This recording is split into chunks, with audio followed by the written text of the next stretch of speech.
Hej, jag heter Johanna Kristina Kärbo och idag ska jag göra min debattinlägg. Jag har valt programmet Opinion Live, del 11 av 19. Och precis i början så har vi debatten som jag vill prata om. Norrköping tänker att ge 100 000 kronor till kriminella personer för att sluta med brott, mord, droger och så vidare. Och där har vi Hanif Bali som är riksdagsledamot och tycker att det här projektet är ett väldigt dåligt idé, och jag håller med han. Han påpekar ofta och starkt att forskningsmässigt så finns det ingen evidens att projektet kommer att ge bra resultat.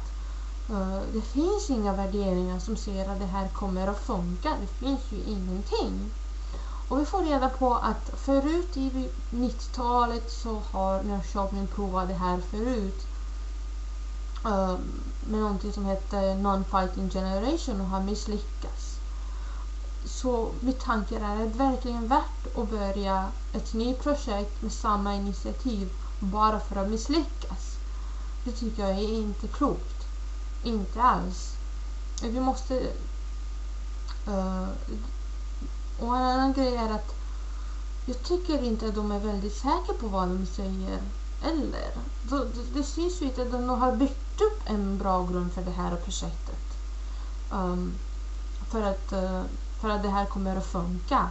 Vi får ju inte så mycket information om hur projektet kommer att ske. Vi får ingen information om vilka personer är utvalda för att gå i projektet. Vi vet ju inte hur kontraktet ser ut med dem. Och vad är som händer om de bryter avtalet? Vad kommer att hända då? Vi vet ju ingenting. De har inte sagt det till oss. Och jag tycker att det är jätteviktigt att de har en bra grund innan de börjar med någonting så viktigt för samhället. Och det syns ju att de vet ju inte så mycket heller. Och det är bättre om de börjar med andra preventivmedel. Det finns massor av det. De kan satsa på fler lärare. Då kan de tänka att göra möte för ungdomar som har problem med lagen och i skolan eller i familjen. För att jag tycker att det är ett väldigt högt tryck för nya generationer. Det finns höga förväntningar för hur de ska bete sig och uppföra sig i samhället. Och det kan vara som så att de tänker att ta droger och begå mord bara för att slippa det här. Så att de kan börja med det innan de satsar på någonting så viktigt som att ge 100 000 kronor till kriminella personer. Vet vi verkligen om de kommer att hålla sig vid kontraktet? Vet vi verkligen om det här kommer att funka? Om det kommer att hjälpa i samhället?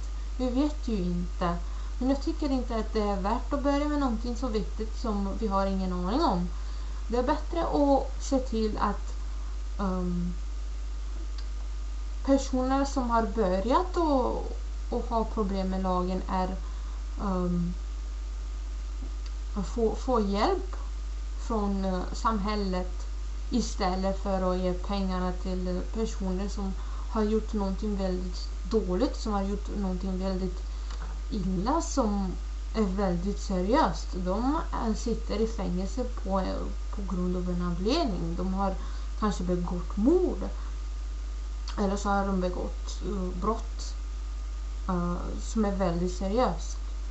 Vi bör ju inte låta dem vara ute i samhället eftersom de har gjort någonting emot samhället.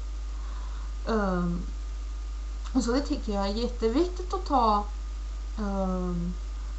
in och verkligen fundera på det innan de börjar med någonting. För det verkar ju inte som så att de vet vad de håller på med heller. De ger ju inte så mycket information som hjälper samhället att komma och säga ja, vi vill ha det här projektet. Vi tycker att det här kommer att hjälpa oss. Men det finns ju inte sånt. Och det är ingen bra att bara komma ut och säga men vi har tänkt på ett nytt projekt som vi tycker att det kommer att hjälpa, men vi är inte ens säkra på det. Att det går ju inte. Så det är bättre att tänka på andra preventivmedel som kommer att hjälpa folk som har begått, som har mindre problem med lag, men det kan vara stort i framtid. Så att jag tycker att de borde lägga ner den här idén och tänka på någonting annat istället. Tack och hej!